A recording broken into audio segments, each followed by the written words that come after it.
السلام علیکم جی. میں اکثر اپنے مریضوں کو یہ بات کہتا ہوں کہ جو آپ کا دماغ ہے یہ انتہائی خوبصورت ہے، اس کی قدر کیجیے. اللہ نے آپ کو اتنی بڑی نعمتوں سے نوازا ہے کہ آپ سوچ نہیں سکتے، اور اکثر ہمیں نعمتوں کا احساس تب ہوتا ہے جب ہم سے چھن جاتی ہیں. مثال کے طور پر آج میں ایک مثال دوں گا. اکثر میں نے ایسے مریض دیکھے ہیں کہ جب آپ ان سے کہیں کہ آپ آنکھیں اور کان بند کریں اپنا، آپ کو نہ کچھ نظر آ رہا ہو، اور آپ ان کے ہاتھ پہ کوئی چابی یا اس طرح کی کوئی چیز رکھیں تو وہ محسوس نہیں کر پاتے کہ یہ کیا چیز ہے. کتنی عجیب بات ہے.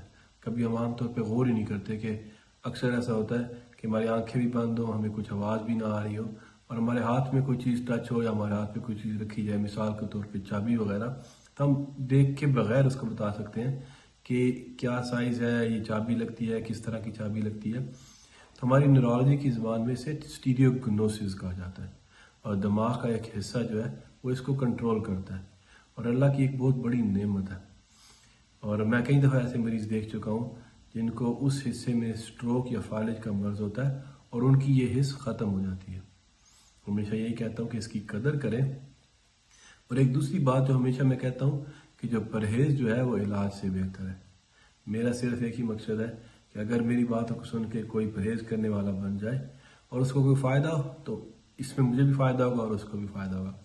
پھر وہی کہوں گا کہ وہ ٹیسٹ جو میں کہتا ہوں کہ سال میں ایک دفعہ ضرور کروائیں، جیسے CBC، اپنے کڈنی اور لیور کے فنکشن ٹیسٹ، اپنی کولیسٹرول کی پروفائل، اپنی ہیموگلوبن جو A1C ہے جس سے آپ کے شوگر کا پتہ لگتا ہے، اور آپ کے تھائرائڈ کے فنکشن ٹیسٹ اور آپ کا یورین ٹیسٹ. یہ سال میں ایک دفعہ ضرور کروائیں. اور جس طرح کے ہمارے حالات ہیں، جس طرح کی ہماری صحت ہے، آج کل سٹروک یا فالج کا مرض بہت بڑھتا جا رہا ہے. اور اکثر میں ویڈیوز میں یہ دیکھتا ہوں جی کہ 25 سال پرانا فالج ٹھیک ہو جائے گا جی، 100 سال پرانا فالج ٹھیک ہو جائے گا. وہ لوگ، میں بڑا سیدھا کہتا ہوں، وہ لوگ جھوٹ بولتے ہیں، اور وہ لوگ الٹے لٹک بھی جائیں تو فالج ٹھیک نہیں ہو سکتا.